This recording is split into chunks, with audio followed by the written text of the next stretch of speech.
ഇത് മാസ് മോട്ടോഴ്സിൽ നിന്നാണ് ഹോണ്ടയുടെ ഗ്രാസിയ വണ്ടി വർക്കിന് കയറിയിട്ടുണ്ട്. നമുക്ക് മെയിനായിട്ട് അത് പറഞ്ഞത് ജനറൽ സർവീസാണ്. പിന്നെ ഓയിൽ ചെക്ക് ചെയ്തിട്ട് മാറ്റാം. അതേപോലെ തന്നെ റിയർ വാഷ് റീപ്ലേസ്മെൻറ്റ് പറഞ്ഞിട്ടുണ്ട്. ബാക്ക് സൈഡിൽ വാഷ് ഇടണേഴ്സ് പറഞ്ഞാണ്. പിന്നെ വണ്ടിക്ക് മെയിനായിട്ട് പറഞ്ഞത് സൈഡ് വലിവ് പറഞ്ഞിട്ടുണ്ട്. നമ്മൾ വണ്ടി ടെസ്റ്റ് ഡ്രൈവ് നടത്തുന്ന സമയത്തുണ്ടല്ലോ, സൈഡ് വലിവ് എന്ന് പറഞ്ഞാൽ നല്ല രീതിയിൽ സൈഡ് വലിവ് ഉണ്ട്. ലെഫ്റ്റ് സൈഡിലേക്ക് വണ്ടി നമ്മളിപ്പോൾ ഹാൻഡിലിപ്പോൾ വണ്ടി ഓടിക്കുന്ന സമയത്ത് ഹാൻഡിലും ഒന്ന് കൈ ഒന്ന് ലൂസായി കഴിഞ്ഞാൽ അപ്പോൾ വണ്ടി ലെഫ്റ്റ് എടുക്കും. അതിൻ്റെ റീസൺ ഉണ്ടല്ലോ, മെയിനായിട്ട് എൻ്റെ കാരണം എന്ന് വെച്ചാൽ ഈ ഇരിക്കുന്ന ഫോർക്ക് ബെൻഡാണ്. അതായത് ഈ ഫോർക്ക് ഇവിടെ ഒന്നല്ല, ഇതിൻ്റെ ഉള്ളിൽ തന്നെ സ്റ്റെം കംപ്ലീറ്റ് സ്റ്റിയറിംഗ് എന്ന് പറയും. അത് ഒന്നോലെ വണ്ടി നല്ല ശക്തമായിട്ട് ഫ്രണ്ട് വീല് പോയിട്ട് അവിടെയും ഇടിച്ചിട്ടുണ്ടാവും. അങ്ങനെ ഇടിക്കുന്ന വണ്ടികളിലാണ് കോമൺ ആയിട്ട് ഈ പ്രോബ്ലം കാണിക്കുക. ഫോർക്ക് ബെൻഡാണ്, അതുകൊണ്ട് തന്നെയാണ് ആ സൈഡ് വലിവ് കാണിക്കുന്നത് കേട്ടോ. അത് നമുക്ക് ഇതിൻ്റെയൊക്കെയെന്ന് പറയുമ്പോഴത്തേക്ക് നമ്മൾ ഓൾറെഡി ബുക്ക് ചെയ്ത് വരുത്തിയിട്ടൊക്കെ വേണം മാറ്റാനായിട്ട്. ഓൾറെഡി റെഡിയിൽ സ്റ്റോക്കിലുണ്ടാവില്ല.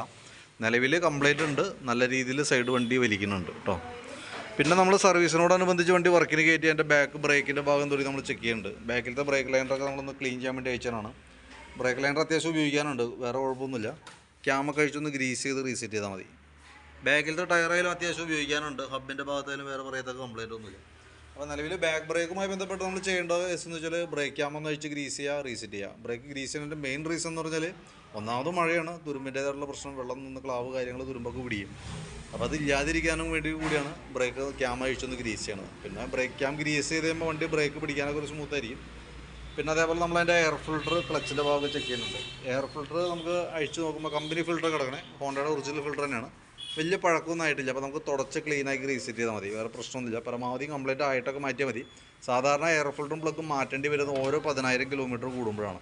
നിലവിൽ അങ്ങനെ ആണെങ്കിൽ പോലും ചില കേസിൽ പൊടിയുടെ കാര്യമായിട്ടുള്ള പൊടി കാര്യങ്ങളില്ലാന്നുണ്ടെങ്കിൽ നമുക്ക് വീണ്ടും എക്സ്റ്റെൻഡ് ചെയ്ത് ഉപയോഗിക്കാവുന്നതാണ് കേട്ടോ.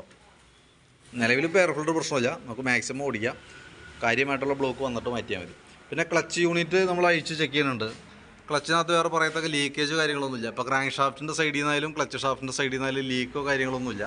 കിക്കർ വീലൊക്കെ ഒന്ന് അഴിച്ച് ഗ്രീസ് ചെയ്ത് റീസെറ്റ് ചെയ്യുന്നുണ്ട്. അപ്പോൾ ഇതിൻ്റെ ഉള്ളിൽ അത്യാവശ്യം പൊടി കാര്യങ്ങളൊക്കെ വന്നിട്ടുണ്ട്. അത് ലൈനർ, ക്ലച്ച് ഷൂ പറയുന്നതിൻ്റെയും ബെൽറ്റ് വർക്ക് ചെയ്യുന്നതിൻ്റെയൊക്കെ പൊടിയൊക്കെയാണ്. അതൊക്കെ ഒന്ന് ക്ലീൻ ചെയ്ത് നമുക്ക് റീസെറ്റ് ചെയ്യാം.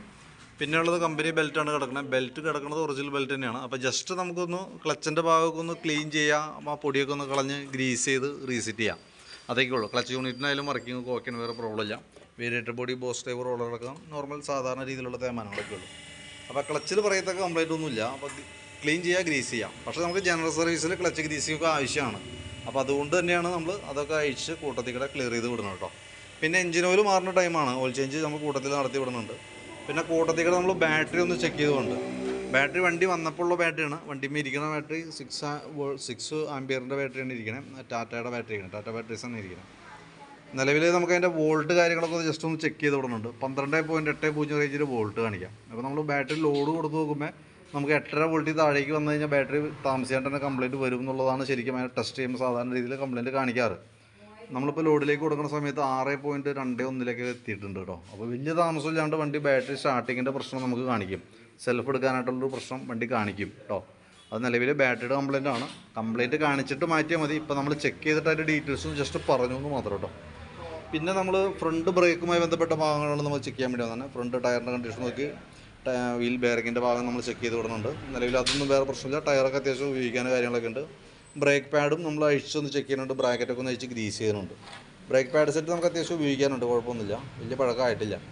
അപ്പോൾ പിന്നെ നമുക്ക് ടയറിൻ്റെ പ്രഷർ കാര്യങ്ങളൊക്കെ ഒന്ന് കറക്റ്റ് ചെയ്ത് ടയർ എയറൊക്കെ കറക്റ്റ് ചെക്ക് ചെയ്ത് നമുക്ക് ആ ഭാഗം ക്ലോസ് ചെയ്യാം. പിന്നെ ഫോർക്കിൻ്റെ കേസ് ഞാൻ പറഞ്ഞല്ലോ, ഫോർക്ക് ബെൻഡ് ഉണ്ട്, വണ്ടി നല്ല രീതിയിൽ ലെഫ്റ്റ് സൈഡിലേക്ക് വലിക്കുന്നുണ്ട്. അത് നമുക്ക് ഫോർക്ക് അഴിച്ച് മാറ്റിയാലാണ്, ഫ്രണ്ട് ഫോർക്ക് അസംബ്ലി മാറ്റിയാൽ തന്നെയാണ് നമുക്ക് റെഡി ആവുള്ളൂ. ഫോർക്ക് എന്ന് പറഞ്ഞാൽ ഹാൻഡിലിൽ പിടിപ്പിച്ചേക്കണം. ആ സ്റ്റെം കംപ്ലീറ്റ് സ്റ്റിയറിംഗ് എന്ന് പറയും, മുകളിൽ നിന്ന് തുടങ്ങി താഴെ വരെയുള്ളൊരു യൂണിറ്റാണ് കേട്ടോ. അപ്പോൾ അത് മാറ്റിയാലാണ് റെഡി ആവുള്ളൂ. സാധാരണ അത് എവിടെയെങ്കിലും നമ്മൾ അറിയാതെ എങ്കിലും ജസ്റ്റ് ഒന്ന് അത്യാവശ്യം ആ ഫ്രണ്ട് വീല് ചെന്നൊന്ന് ഭിത്തിയുമ്പോൾ ടച്ച് ചെയ്താൽ പോലും ഇച്ചിരി പവറിലാണ് ടച്ച് ആണെന്നുണ്ടെങ്കിൽ അത് ബെൻഡാവും. അതാണ് അതിൻ്റെ പ്രോബ്ലം. കാരണം ലിവറേജ് കൂടുതലാണ്, ഫ്രണ്ട് ഫോർക്കും ആ ലെങ്ത്ത് കൂടുതലായതുകൊണ്ട് തന്നെ പെട്ടെന്ന് ബെൻഡാവാൻ സാധ്യതയുള്ള സംഭവമാണത്. പിന്നെ അതേപോലെ സ്പാർക്ക് പ്ലഗ് ഒന്ന് അഴിച്ച് ക്ലീൻ ചെയ്ത് വിടുന്നുണ്ട്. അപ്പോൾ നിലവിൽ സർവീസുമായി ബന്ധപ്പെട്ട് ജസ്റ്റ് സർവീസിൻ്റേതായിട്ടുള്ള വർക്കുകൾ, clutch greasing, air filter checkup, brake കാര്യങ്ങളൊക്കെ ഒന്ന് ചെക്ക് ചെയ്ത് കറക്റ്റ് ചെയ്ത്, അപ്പോൾ അതൊക്കെയാണ് ഞങ്ങൾ ജനറൽ സർവീസുമായി ബന്ധപ്പെട്ട വർക്കുകളുള്ളൂ. പിന്നെ കൂട്ടത്തിയുടെ എഞ്ചിൻ ഓയിൽ മാറ്റി വിടുന്നുണ്ട്. അപ്പോൾ ഞാൻ അതിൻ്റെ ഡീറ്റെയിൽസ് വാട്സാപ്പിലേക്ക് സെൻഡ് ചെയ്ത് തരാം. അപ്പോൾ വീഡിയോ കണ്ടുമ്പോൾ നോക്കിയിട്ടൊന്ന് റിപ്ലൈ ഇട്ടേക്കാം. പിന്നെ വാട്ടർ സർവീസൊന്നും വേണ്ടെന്ന് പറഞ്ഞാൽ, അപ്പോൾ നമുക്ക് വാട്ടർ സർവീസിൻ്റെ ആവശ്യം വേണമെന്നില്ല. ഏകദേശം നമുക്കൊരു 7 മണിയൊക്കെ ആകുമ്പോഴത്തേക്ക് കംപ്ലീറ്റ് ആവുള്ളൂ. പിന്നെ ആ ഫ്രണ്ട് ഫോർക്കിൻ്റെ കേസ് പറഞ്ഞ പോലെ നോക്കിയിട്ട് ആവശ്യമാണെങ്കിൽ നിങ്ങൾക്കൊരു കംഫർട്ടല്ല അത് എന്തെങ്കിലും അത് മാറ്റിയിടണമായിരിക്കും ഏറ്റവും സേഫ്. അപ്പോൾ നമുക്ക് മുൻകൂട്ടി ഒന്ന് അറേഞ്ച് ചെയ്യാനായിട്ടുള്ള സംവിധാനമുണ്ട്. അപ്പോൾ മുൻകൂട്ടി ഒന്ന് പറഞ്ഞ് ബുക്ക് ചെയ്ത് വയ്ക്കുകയാണെങ്കിൽ ഐറ്റം വരുമ്പോൾ നമുക്ക് കയറ്റി അത് അഴിച്ച് മാറ്റാവുന്നതാണ് കേട്ടോ. അപ്പോൾ നോക്കിയിട്ടൊന്ന് പറഞ്ഞാൽ മതി. ബാക്കിയത്തെ നമ്മൾ എസ്റ്റിമേറ്റിൽ അത് റെഡി ഉൾപ്പെടുത്തി ഞാൻ ഡീറ്റെയിൽസ് വാട്സാപ്പിലേക്ക് സെൻഡ് ചെയ്ത് തരാം. വീഡിയോ കണ്ടുകഴിയുമ്പോൾ നോക്കിയിട്ടൊന്ന് റിപ്ലൈ ഇട്ടേക്കാം. ഓക്കെ.